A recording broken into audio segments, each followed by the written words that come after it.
오늘 말씀은 요한계시록 12장 12절로부터 17절까지 말씀입니다. 함께 읽겠습니다. 그러므로 하늘과 그 가운데 거하는 자들은 즐거워하라. 그러나 땅과 바다는 화해 있을진저 이는 마귀가 자기의 때가 얼마 못 될 줄을 알므로 크게 분내어 너희에게 내려갔음이라 하더라.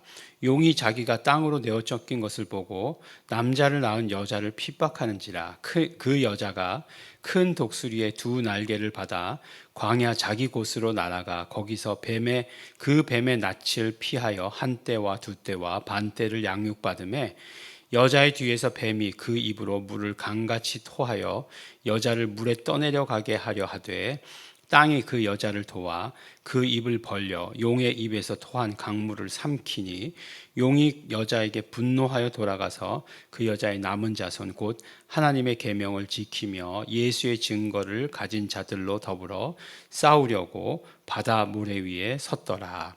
아멘. 네, 우리 요한계시록 12장, 그러니까 우리 어제 함께 나눈 말씀 가운데에서 이제 사단, 마귀의 존재가 어떻게 이 땅에 오게 되었는지에 대해서 우리가 들었습니다. 그래서 성경의 이야기를 그냥 단순히 하나님께서 인간이 범죄했고 범죄한 인간을 구원하시는 이야기다라고만 이렇게 본다면, 그렇게 본다면 오히려 이해가지 않는 그런 많은 사건들이 있습니다. 왜냐하면 만약에 그런 식으로만 바라본다면 하나님이 꼭 스크루지 영감 같은 거죠. 예. 사람들에게 뻔히 범죄할 거 알면서 선악과 나무 세워놓고 그래서 범죄했더니 용서해 주신다. 예. 그 뭐죠? 병 주고 약 준다라는 식으로 밖에 해석이 안 되는 것입니다. 그러나 인간을 구원하시는 것, 결국 아담이 범죄해서 선악과를 먹은 것이 우리에게 큰 축복이 되는 것을, 그 비밀을 우리가 이제 알아야 되는 것인데, 그 비밀을 온전히 깨닫기 위해서는 영적인 세계에서 벌어졌던 일들을 알아야 되는 거죠. 근데 성경이 그것에 대해서 자세히 다루고 있지 않습니다. 다만 계시록에 보니까 그것을 말하고 있는 것을 보게 되는 거죠. 우리 어제 말씀 가운데 들었잖아요. 하늘에서 전쟁이 있었다는 것이에요.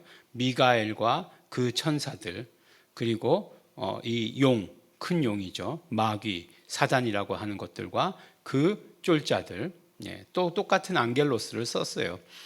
그렇지만 그 쫄자들이 졌다는 거잖아요. 져서 이 땅에 내려왔다는 거예요. 그러니까 하늘과 그 가운데 거하는 자들은 즐거워하라.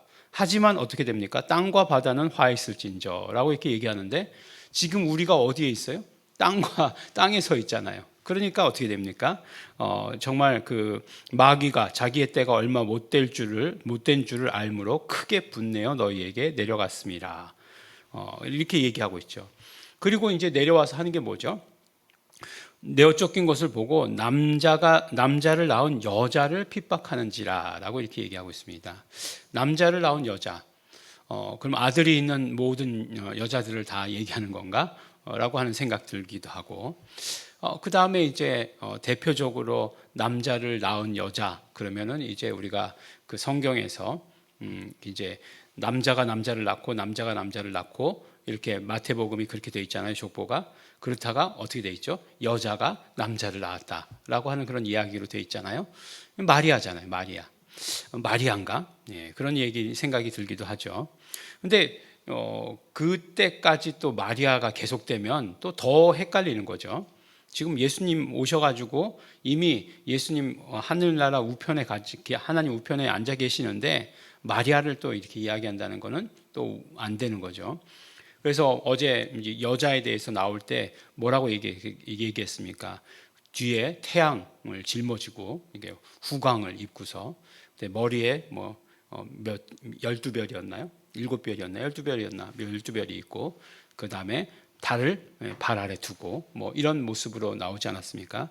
근데 결국 우리가 여자라고 얘기할 때 어제도 말씀드렸지만 이것은 교회를 말한다라고 이렇게 얘기하는 거예요. 그러니까 결국은 이 지금 영적인 사건이 어떻게 흘러가느냐 하면 교회를 핍박하는 거예요. 교회를 이제 이 땅에 와서 교회를 핍박하는 것으로 우리가 진행될 거라는 것이에요. 그리고 그렇게 되고 있다는 거예요. 그래서 보니까 여자를 핍박했다라고 이렇게 얘기하고 있지 않습니까?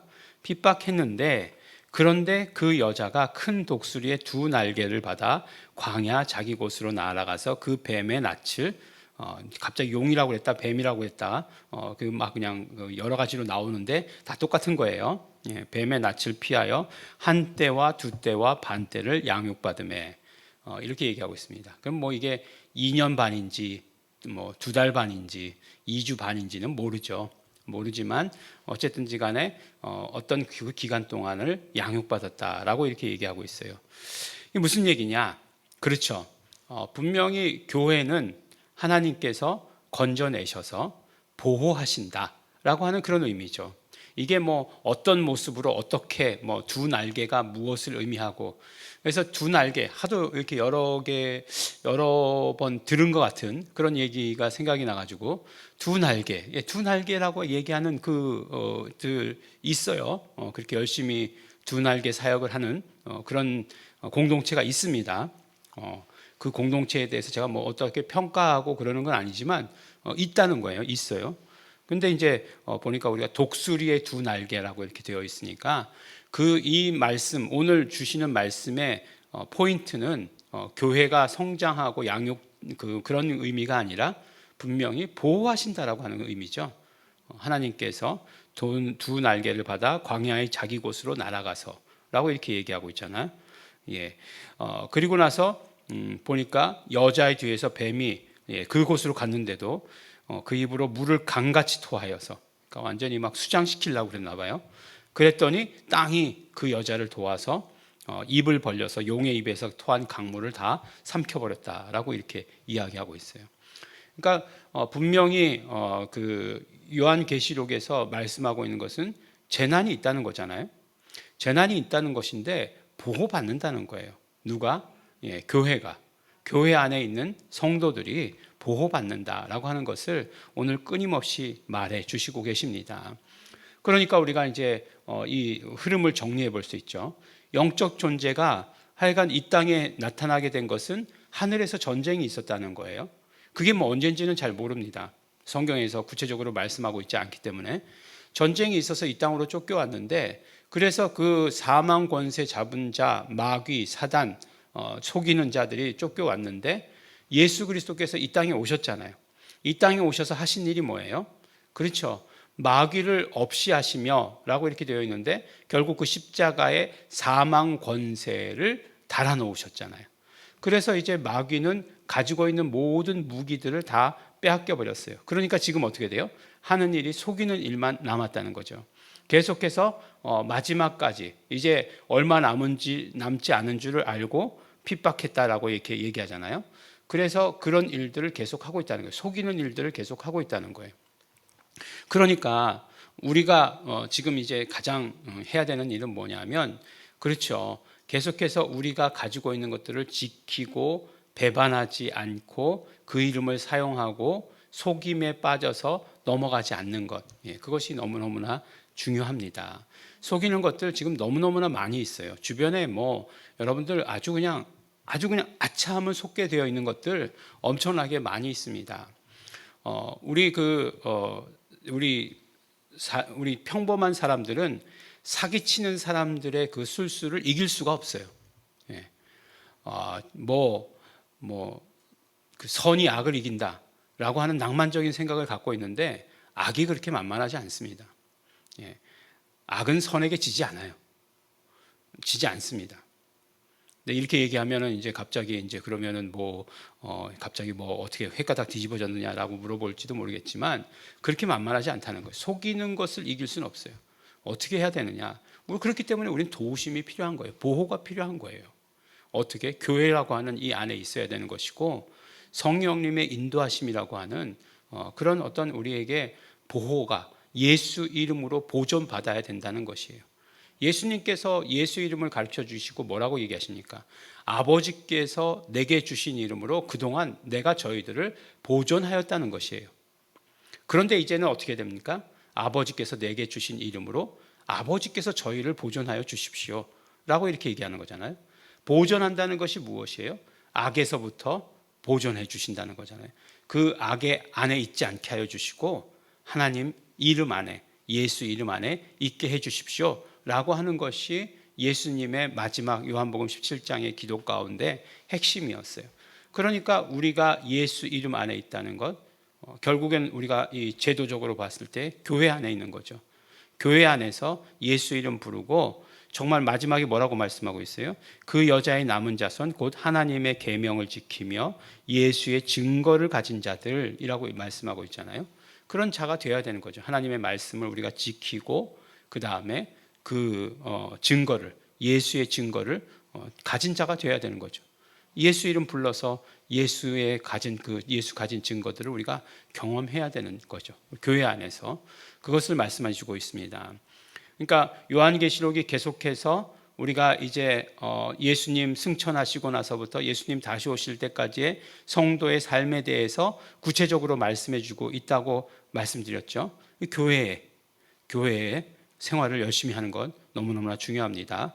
그래서 예수님께서 우리를 건져주시는 것 너무너무나 중요하다라고 하는 것을 우리에게 말씀해 주시는 것입니다. 네, 우리 계시록에 보니까 계속해서 재앙은 재앙대로 있는 것이고 그 재앙에 하나님의 뜻이 있으시겠죠.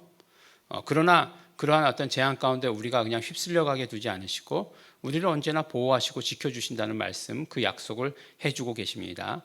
그럼에도 불구하고 우리가 듣고 있는 이 땅은 그 재앙 가운데 있는 땅이기에 우리가 어떤 삶을 살아야 되는지 말씀해 주십니다. 오늘도 성령님의 인도하심을 받으며 예수의 증거가 충만하며 하나님의 말씀을 순종하시는 우리 성도 여러분 되시기를 예수 이름으로 축원합니다. 기도하겠습니다. 하나님 아버지 감사합니다. 하나님께서 지켜주시고 보호하여 주시는 그 교회 안에 있는 것 너무나 감사하고 감사합니다. 하나님의 그 모든 크신 능력들이 우리 안에 충만케 하여 주시옵소서. 감사드립니다. 예수님 이름으로 기도드렸습니다. 아멘. 그러므로 이 시간 우리 기도하실 때 날마다 예수 이름 부르며 예수의 증거가 우리 삶에 충만케 하여 주시옵시고 말씀에 순종케 하여 주시옵시고 그러므로 성령님의 인도하심 받는 삶을 살게 하시옵소서. 우리 다 같이 통성으로 기도하시겠습니다.